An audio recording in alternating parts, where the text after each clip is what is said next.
अध्यक्ष महोदय, ये मॉनसून सत्र का समापन दिन है और 6 दिन के इस समय अवधि में अध्यक्ष महोदय लगभग 8 विधेयक को भी मंजूरी मिला सदन से। अध्यक्ष महोदय लगभग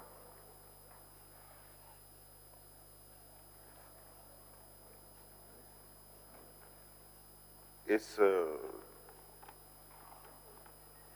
सदन के दौरान से ध्यान आकर्षण के माध्यम से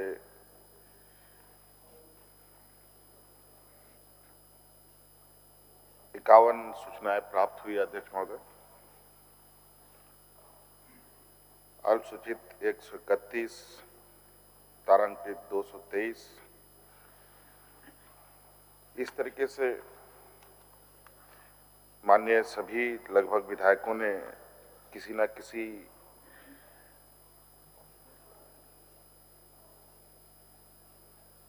माध्यम से इस सदन में अपनी बातों को रखने का काम किया। इसमें सभी सदस्यों को इसमें अपनी भागीदारी सुनिश्चित करने के लिए मैं उन सबको बहुत बहुत धन्यवाद देना चाहूँगा। अध्यक्ष महोदय,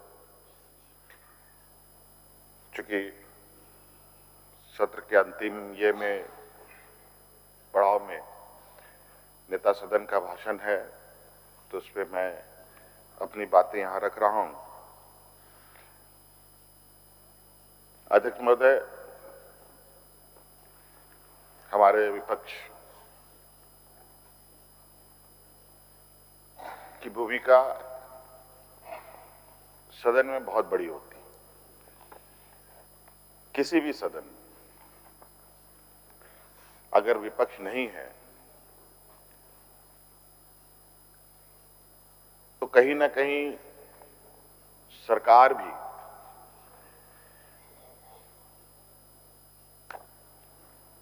क्या काम कर रही है, नहीं कर रही है, इसका आकलन वो नहीं कर पाती। इस वजह से मैं विपक्ष को बहुत अहम मानता भी हूं। अध्यक्ष महोदय, भले ही हमारे विपक्ष के लोग अपने विपक्ष को विपक्षी ना माने, वो अलग विषय है, और मनमाने तरीके से जो मन आए सो करना है।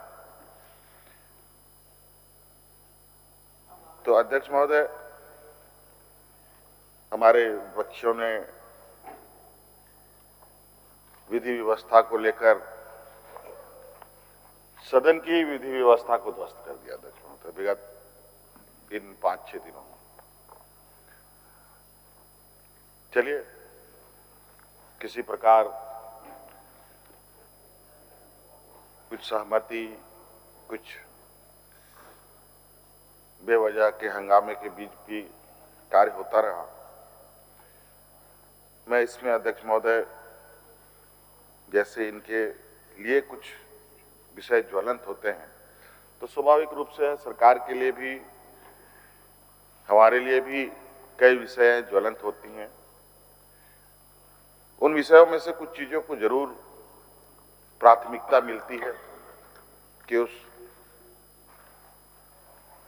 विषय पर अडिग होकर के हम चलें, लेकिन हमारे विपक्ष के लोग के पास विषय क्या है, जनता को क्या कहना है, सदन में क्या रखना है, राज्य को क्या संदेश देना है, मैं इन 5 दिनों में समझ नहीं पाया कि आखिर हमारे विपक्षों के पास सवाल क्या है, इसका जवाब क्या दिया जाए।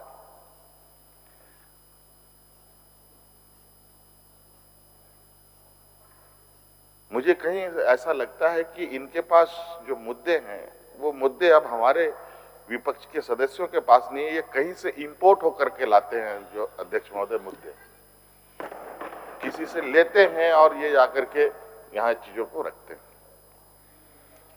कभी 60-40 की बात करेंगे, कभी विधि व्यवस्था की बात करेंगे, कभी भ्रष्टाचार की बात करेंगे, तरह तरह की बातें। तो अध्यक्ष महोदय, उसी तरीके से हमने भी कुछ विषय को चिन्हित किया जो आज क्योंकि सदन है, सदन में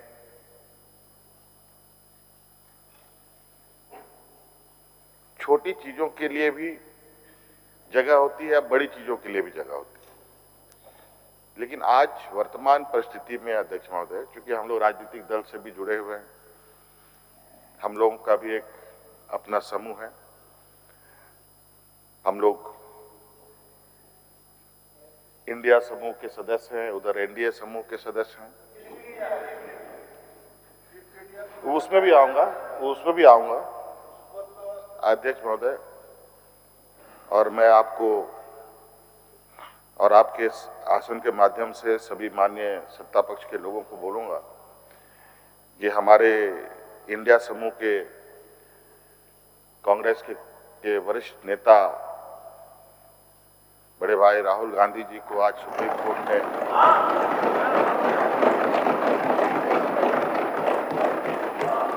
इनके कुचक्रों से बचा लिया अध्यक्ष महोदय।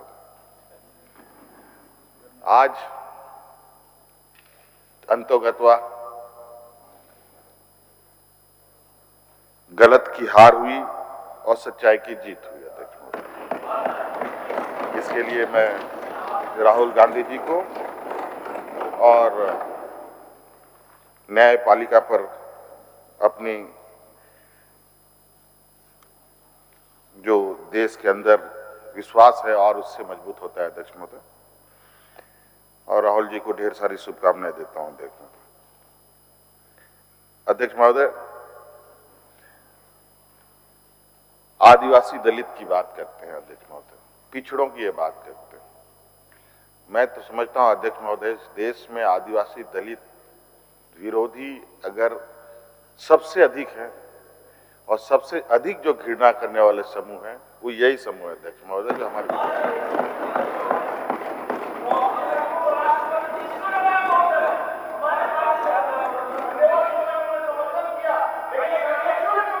मध्य प्रदेश में क्या हुआ? मध्य प्रदेश बताइए। मध्य प्रदेश चलिए बस आप सुनिए अध्यक्ष महोदय। अध्यक्ष महोदय, इन्होंने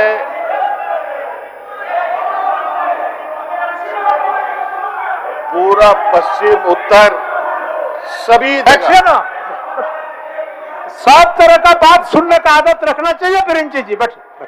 आज सिर्फ मणिपुर ही नहीं अध्यक्ष महोदय, आज पूरा बात सुनिए। पूरे देश के पहाड़ी इलाकों को इन लोगों ने अस्त व्यस्त कर दिया अध्यक्ष महोदय। चलिए, आज मणिपुर की क्या हालत है अध्यक्ष महोदय, किसी से छुपा नहीं है अध्यक्ष महोदय। और इस देश में बहुत संख्यक जो पहाड़ों में रहते हैं अध्यक्ष महोदय, आज पूरा नॉर्थ ईस्ट पहाड़ी क्षेत्र अर्थव्यवस्था है अध्यक्ष महोदय। अगर हम पूरा पश्चिम उत्तर की बात करें, सब तरफ से अलग अलग घटनाएं आपको देखने को मिलेगा अध्यक्ष महोदय। और दक्षिण भारत की बात करें, दक्षिण भारत में अभी इन लोगों को धो पोछ करके भेज दिया है वापस।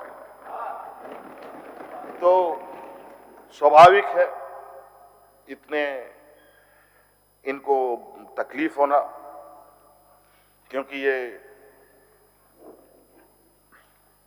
60 सालों के बाद, आजादी के बाद इतनी मजबूती से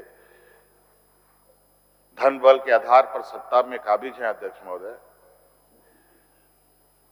अब तो एन खेन प्रकारेण जिस जगह को इन लोगों ने हथियाया है, उनको लगता है कि अगर हम इस जगह से उतर गए तो उनकी खैर नहीं। इसीलिए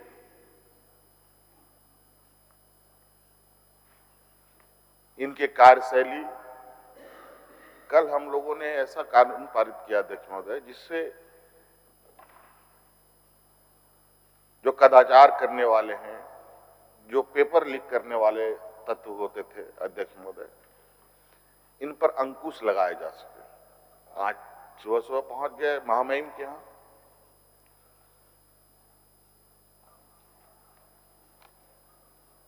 और इनको ये कानून काला लगने लगा।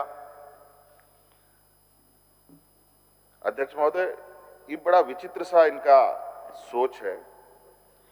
बंदूक की नोक पर ये देश को चलाना चाहते हैं। अध्यक्ष महोदय, ये देश बड़ा ही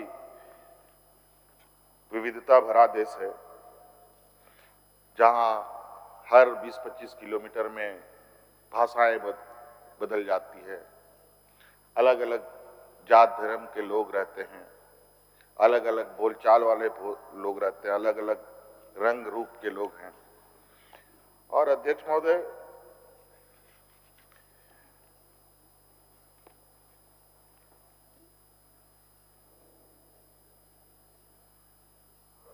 इतने अलग रहने के बावजूद भी ये देश में सब लोग एक साथ रहते हैं।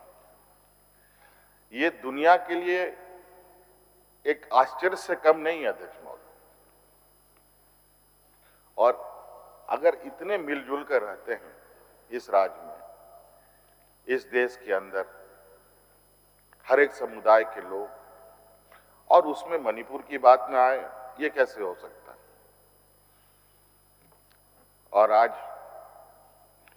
ये लोग इस विषय पर, शायद यही बात आ रही थी सदन में कि मुख्यमंत्री को जवाब देना है जो विधि व्यवस्था को लेकर, तो इनके नेता से लगता है कुछ सीखते नहीं है अध्यक्ष महोदय,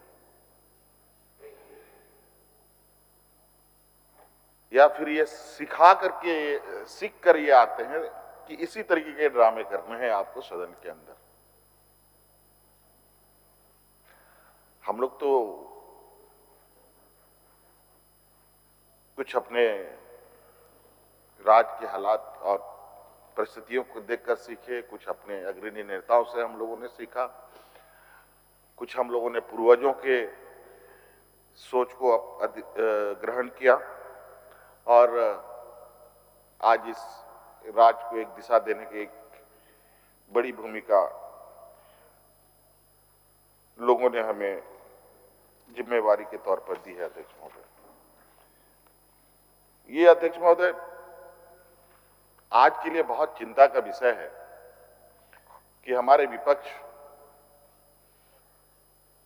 देश का विकास नहीं बल्कि देश का विनाश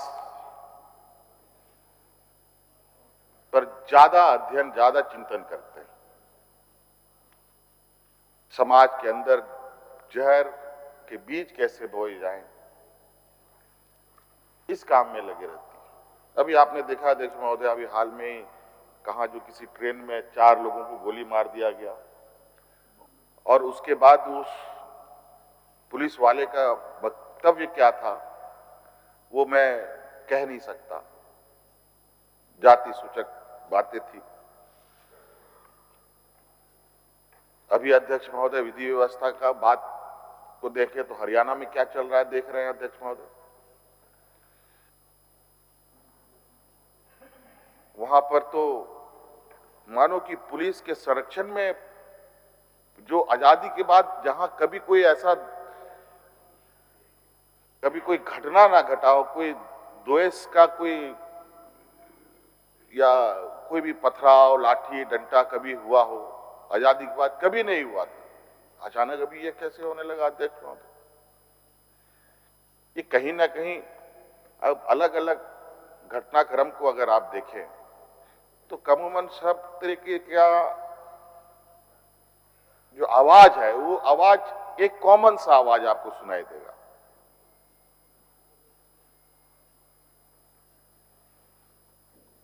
कि एक दूसरे को मारो।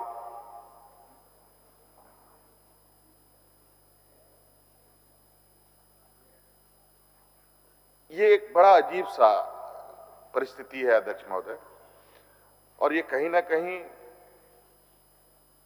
इनकी जो सोच है फूट डालो और राज करो वाली, ये फिर से इन्होंने, अब चूंकि 2024 का चुनाव होना है लोकसभा का, अब इसमें वर्तमान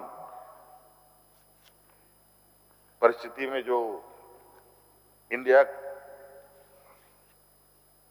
गठबंधन का समूह इकट्ठा हुआ है, उससे ये इतने डरे हिले हुए हैं कि आज एन केन प्रकार, चाहे संवैधानिक संस्थाओं का दुरुपयोग कर लो, लोगों को, एक महत्वपूर्ण लोगों के ऊपर बम फेंकवा दो, दंगे करवा दो। बिल्कुल अभी हमारे इस इंडिया समूह को ईस्ट इंडिया कंपनी का नाम हमारे बिरिंची भाई दे रहे थे, तो हमने कहा, सोचा कि ईस्ट इंडिया नाम तो हमको आप दे रहे हैं, लेकिन आचरण तो ईस्ट इंडिया कंपनी का इनका है, तो नामांकन ज्यादा महत्वपूर्ण रखता है कि आचरण ज्यादा महत्वपूर्ण हो जाता है अध्यक्ष महोदय। ऐसी परिस्थिति में पूरा आचरण तो उनका, इन लोगों ने अडॉप्ट कर रखा है।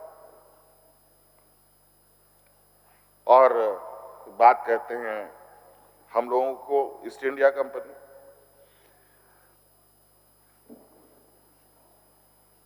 अध्यक्ष महोदय, आदिवासी समाज के प्रति अभी 5 दिन तक जिस तरीके से इन लोगों ने उछल कूद किया इस सदन में, अध्यक्ष महोदय, ये तो आपने बहुत खूबसूरत हरे रंग के कालीन डाल रखे हैं इसलिए कूद रहे हैं। उस जगह पत्थर रोड़े होते अध्यक्ष महोदय, तब इतना कूदते तो मैं समझता कि कूद के दिखाते इतने दूर तक। 2 मिनट में इनकी जो खोखला शरीर है, जो पानी से भरा हुआ है, सब धराशायी हो गया। ना इन लोगों ने कभी देश की आजादी में, ना राज्य की आजादी में, ना आदिवासी दलित पिछड़ों की हक के अधिकार की लड़ाई में अपनी भूमिका निभाई जरूर, षड्यंत्र कैसे करो देश के अंदर, इस पर भूमिका इन्होंने बहुत अच्छे तरीके से विगत 2014 से लोगों के सामने रखने का काम किया। जम्मू कश्मीर के जो पूर्व गवर्नर, क्या सतपाल मलिक साहब ने कितने विस्तृत रूप में चीजों को लोगों के सामने, देश के सामने रखा कि अपनी राजनीतिक हितों को साधने के लिए ये जवानों की भी बलि चढ़ा देते हैं।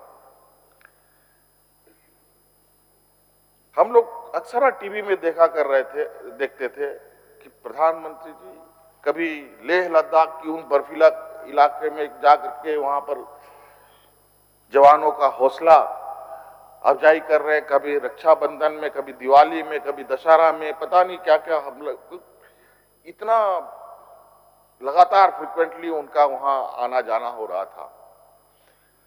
उसमें हमारे दिमाग में थोड़ा खटका कि आखिर देश में कभी ऐसा स्थिति तो उत्पन्न नहीं हुआ कि इतना फ्रिक्वेंटली कभी प्रधानमंत्री वहां गए हों। आखिर क्या है, कुछ एक्स्ट्रा, कुछ इनको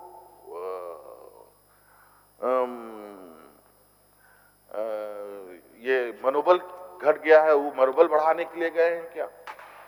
लेकिन हमें क्या पता था अध्यक्ष महोदय कि कुछ दिन के बाद वो लोग तो बलि का बकरा बनने जा रहा था और आखिर में इतने बड़ी संख्या में वहां सैनिक मारे गए। अध्यक्ष महोदय, ये परिस्थिति है भयावह।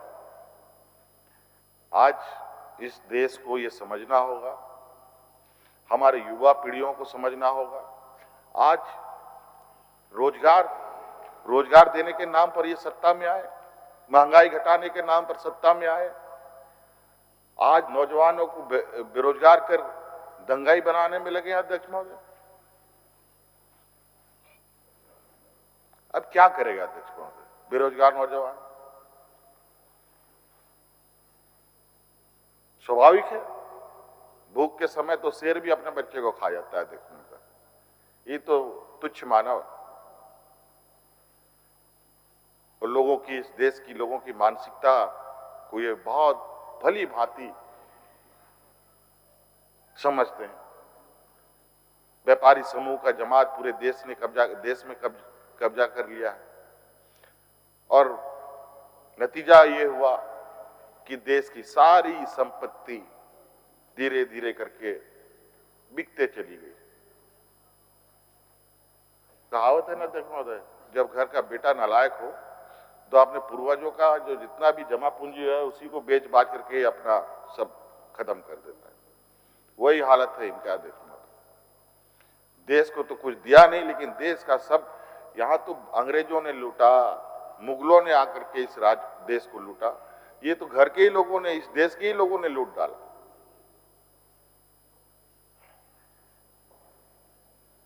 हमारे वित्त मंत्री जी ने पूरा विस्तृत रूप में कितना बकाया, कितना केंद्र से हमें मिलना है, नहीं मिला, क्या क्या चीज में बकाया रहा, वो पूरा विस्तृत रूप में बताया। आज सड़कों पर जिस तरीके से अध्यक्ष महोदय राजकर्मी आए दिन अपनी मांगों को लेकर आते हैं, मांग कुछ नहीं है अध्यक्ष महोदय, मांग ये है उनको सुरक्षा प्रदान होना है। उसको लगता है कि हम आज काम करते हुए भी असुरक्षित हैं।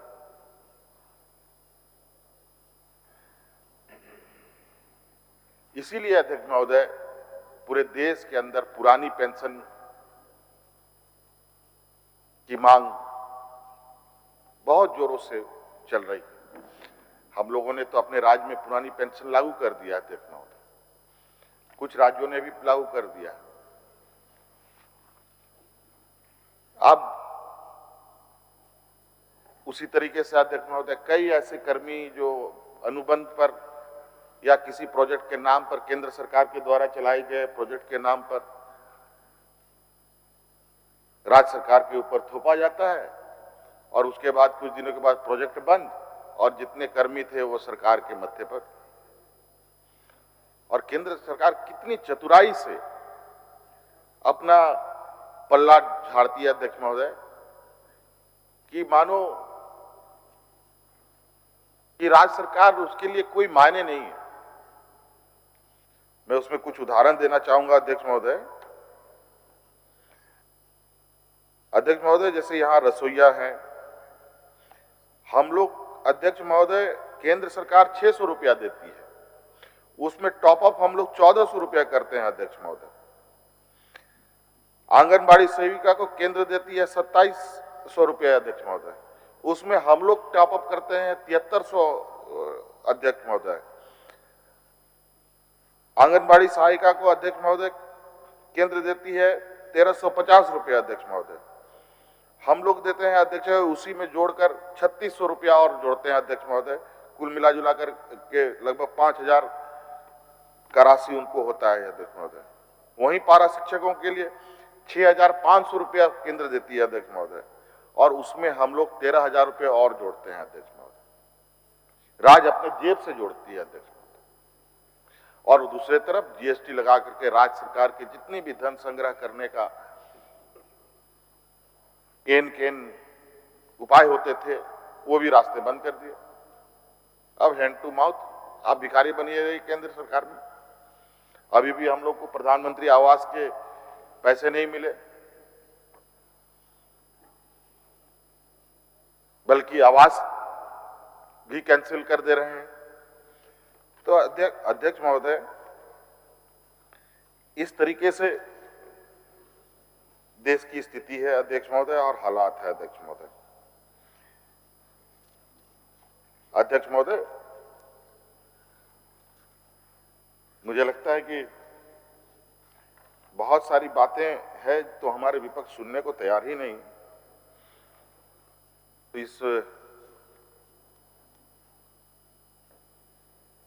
जो हमारे दो चार और विपक्ष के लोग हैं, हमारे सुदेश जी ने बड़ी चतुराई से सरकार को घेरने का प्रयास किया। एक उनके सहयोगी लंबोदर महतो की तरफ से, उधर से नहीं घिराए तो इधर से, कि यहाँ पर अब चूंकि नियुक्तियां निकल रही है अध्यक्ष महोदय बड़े पैमाने पर 26-27 हजार 28 हजार के लगभग नियुक्तियां निकली है। अब चूंकि इन लोगों ने एक राज्य के नौजवानों को दिग्भ्रमित करने के लिए बड़ी चतुराई से 60-40 का एक नारा लगाया है, जिसके माध्यम से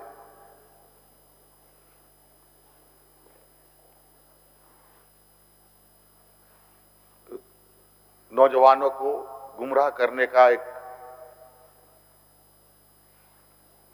षड्यंत्र, एक जहर फिर इन लोगों ने समाज के बीच में फेंका है। अध्यक्ष महोदय, मैं आपको स्पष्ट रूप से बता दूं अध्यक्ष महोदय कि सरकार की स्पष्ट सोच थी कि यहां 100% लोग स्थानीय लोगों की नियुक्ति हो।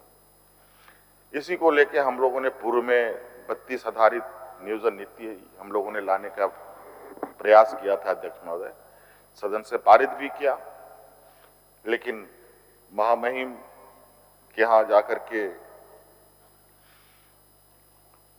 ये फंस गया और वो भी इस तरीके से उलझा कि हम दोबारा इस सदन में उसमें बहस नहीं कर पा रहे हैं। लेकिन हमारी पूरी मंशा है कि 32 खतियान आधारित नियुक्ति फिर से हो। इसके लिए हम फिर से विधेयक लाएंगे, फिर से भेजेंगे अध्यक्ष महोदय, ये हमारी बिल्कुल स्पष्ट सोच है। और वर्तमान में जो ये खुद पूछ रहे हैं, इनको एक बार अपने गिरबान में भी झांकना चाहिए था कि वर्तमान में किस परिस्थिति, किस नियमावली से नियुक्ति हो रही है। ये सवाल बड़ा अजीब था। मंत्री को ये बात पूछा जा रहा है, ये खुद से ये नहीं पूछ पा रहे हैं कि ये नियम बनाया था किसने। ये नियम तो उन्हीं लोगों ने बनाया था अध्यक्ष महोदय।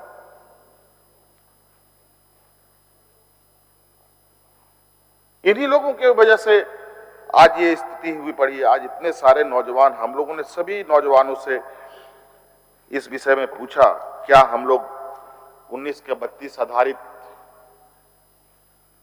नियोजन नीति का इंतजार करें कि वर्तमान परिस्थिति के साथ ही आगे बढ़ा जाए। नौजवान को अगर वक्त पर राह नहीं दिखाया गया अध्यक्ष महोदय, तो वो भटक जाता है। अगर वो एक बार भटक गया अध्यक्ष महोदय, फिर दोबारा उसको रास्ते पे लाना फिर बहुत जद्दोजहद का काम है अध्यक्ष महोदय। और उसमें कितने सारी उल्टे सीधे कार्य होंगे, ये कह पाना बड़ा मुश्किल है अध्यक्ष महोदय। इसीलिए हम लोगों ने वर्तमान हमारे नौजवानों का जो डिस्ट्रेस था उसको कम करने का एक प्रयास किया कि इस बार चलो हम लोग इसी नीति के साथ आगे बढ़ते हैं। लेकिन प्रयास हम लोग का कम नहीं रहेगा अध्यक्ष महोदय, प्रयास 32 का बिल्कुल बना रहेगा अध्यक्ष महोदय। और अध्यक्ष महोदय, आपको पता है अध्यक्ष महोदय, वैसे भी वर्तमान परिस्थिति में 60% तो ऐसे ही रिजर्व कैटेगरी का बना हुआ है, 50% ST SC OBC में बंटता है, 10% जो आर्थिक रूप से कमजोर लोग हैं उनके लिए, 60% तो ऐसे ही अध्यक्ष महोदय,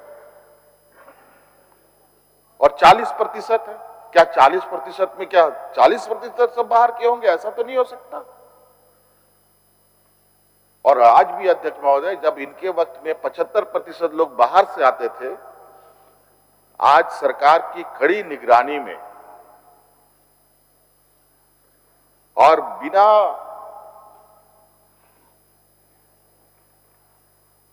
किसी डर भय के पदाधिकारी के काम करने का आजादी से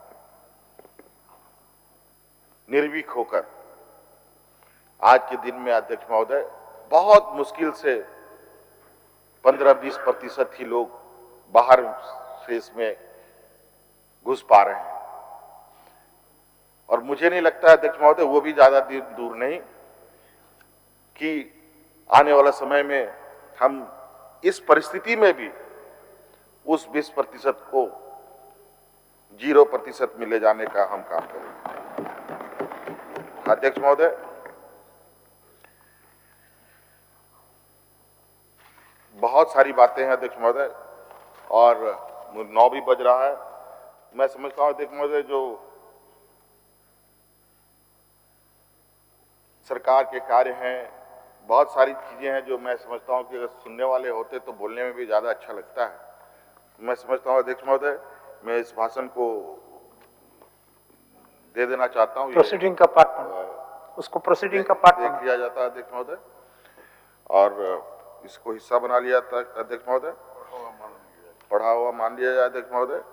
मैं इन्हीं चंद शब्दों के साथ आज के इस सत्र के अंतिम समय में सभी माननीय विधायक, सभी सदस्यों को और विशेषकर आपको, आसन को बहुत बहुत आभार प्रकट करेंगे और आपको धन्यवाद भी देंगे कि इतने झंझावातों के बाद भी आपने सदन को काफी सुचारू रूप से चलाया। और सभी माननीय सदस्य आपकी इसी संरक्षण का अपेक्षा करते हैं। बहुत बहुत धन्यवाद। जोहार।